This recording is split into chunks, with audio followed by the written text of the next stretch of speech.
சில நேரங்களில் நாம் கண்ணீரோடு இறைவனிடம் கேட்கிறோம். ஆனால் வாழ்க்கை மட்டும் மாறவே மாறாது.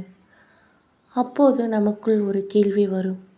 இறைவன் உண்மையிலேயே என் வேண்டுதலை கேட்கிறாரா? இந்த கேள்வி உங்களுக்குள் இருந்தால் இந்த வீடியோவை ஸ்கிப் பண்ணாதீங்க. ஏனெனில் இன்று நாம் பார்க்க போவது இறைவன் கேட்கும் உண்மையான வேண்டுதல் பற்றி. ஒரு மனிதனுக்கு எல்லா கதவுகளும் மூடப்பட்ட பிறகும் அவனுடைய நம்பிக்கை இன்னும் உயிரோடு இருக்கிறது என்றால் அது ஒன்று மட்டும்தான், அவனுடைய வேண்டுதல். ஆனால் இன்று பல பேருடைய வேண்டுதல் நம்பிக்கையற்ற நிலையில் இருக்கிறது. முதலில் வேண்டுதல் என்றால் என்ன? கோவிலுக்கு சென்று வேண்டுதல்னா வேண்டுதலா? இல்லை மந்திரங்கள் சொன்னால்தான் வேண்டுதலா? இல்லை, உண்மையான வேண்டுதல் என்பது வாயால் பேசுவதல்ல, இதயம் முழுவதும் நம்புவது. ஒரு சிறிய குழந்தையை பாருங்கள். அந்த குழந்தைக்கு ஏதாவது வேண்டும் என்றால் அம்மாவிடம் எப்படி கேட்கும்?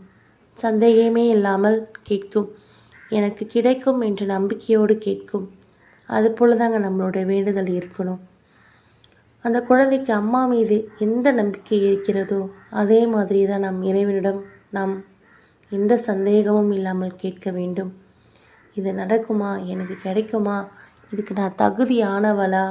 அப்படிலாம் அந்த சந்தேகம்லாம் இருக்கக்கூடாது. இந்த சந்தேகம் தான் நம்ம வேண்டுதலோட சக்தியை குறைச்சிடுது. நம்பிக்கை இல்லாத வேண்டுதல் வேறில்லாத மரப்புலங்க. அதே போல் இன்று பலர் இறைவனை ஒரு பயத்தோடு அணுகிறாங்க. இது செய்யலாம் எனக்கு தண்டனை வருமா? அப்படி நடந்துக்கிட்டால் எனக்கு என்ன ஆகும்? அப்படிலாம் பயப்படுறாங்க. இறைவன் நம்மளுக்கு பயமுறுத்த வரவில்லை, நம்மளுக்கு வழிகாட்ட தான் வந்திருக்காரு. உண்மையான வேண்டுதல் என்பது பயத்தில் இருந்து வரக்கூடாது, அன்பில் இருந்து வர வேண்டும். நீ அழகான வார்த்தைகளில் பேச வேண்டிய அவசியம் இல்லை, இதயம் உண்மையாக இருந்தால் போதும். சில நேரங்களில் கண்ணீரே பெரிய வேண்டுதலாக மாறிடும். நம்ம எவ்வளோ மன கஷ்டத்தில் இருக்கும்போது என்ன பண்ணுறது தெரியாத அந்த சூழ்நிலையில் நீங்கள் கண்ணீரோடு அழுது மனசில் நீங்கள் இறைவனை நினச்சி வேண்டுதல் செஞ்சால் ஏதோ ஒரு பெரிய பாரம் நம்மளை விட்டு நீங்கின மாதிரி இருக்கும். நம்மளுக்கு நம்ம வேண்டுதல் நம்மளுக்கு நிறைவேறின மாதிரி மனசில் ஒரு இது. அதுபோல் சூழ்நிலையை நீங்கள் கடந்து வந்திருக்கீங்களா?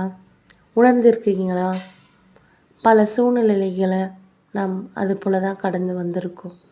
நாம் எல்லோரும் ஒரு தவறு செய்கிறோம். இன்று வேண்டுகிறோம், நாளை பலனை எதிர்பார்க்கிறோம். ஆனால் வாழ்க்கை ஒரு இன்ஸ்டன்ட் காஃபி கிடையாது. சில ஆசைகள் உடனே கிடைக்கும், சில ஆசைகள் தாமதமாக கிடைக்கும், சில ஆசைகள் கிடைக்காதது கூட நமக்கு பாதுகாப்பானதாக இருக்கும்.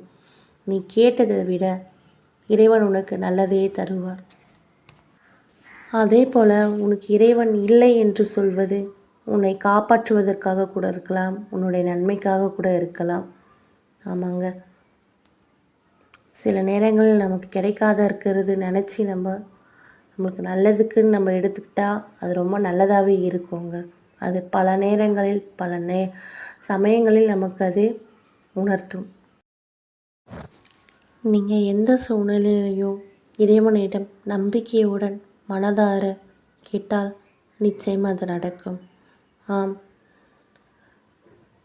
இன்று முதல் இறைவனிடம் இப்படி சொல்லுங்கள். இறைவா, நான் கேட்டதை மட்டும் தராதே, எனக்கு சரியானதை தா. என் ஆசைக்கு மட்டுமல்ல, என் வாழ்க்கைக்கு நல்லதை தா. எனக்கு பணம் வேண்டும் என்றால் அதற்கான உழைப்பை தா. எனக்கு வெற்றி வேண்டும் என்றால் அதற்கான பொறுமையை தா. நான் விழுந்தாலும் எழும் தைரியம் தா. அழுதாலும் முன்னேறும் மனசு தா. தோற்றாலும் நம்பிக்கை இழக்காத இதயம் தா.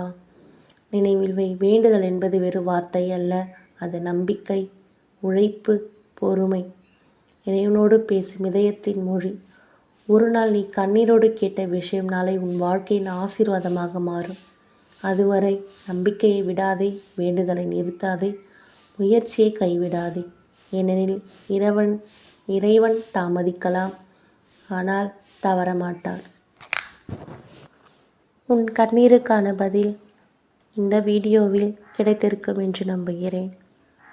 எல்லா ஆசீர்வாதங்களும் கிடைக்க எல்லாம் வல்ல இறைவனை நான் வேண்டுகிறேன். நன்றி. இந்த வீடியோ உங்களுக்கு பிடித்திருந்தால் லைக் பண்ணுங்கள், ஷேர் பண்ணுங்கள், சப்ஸ்கிரைப் பண்ணுங்கள்.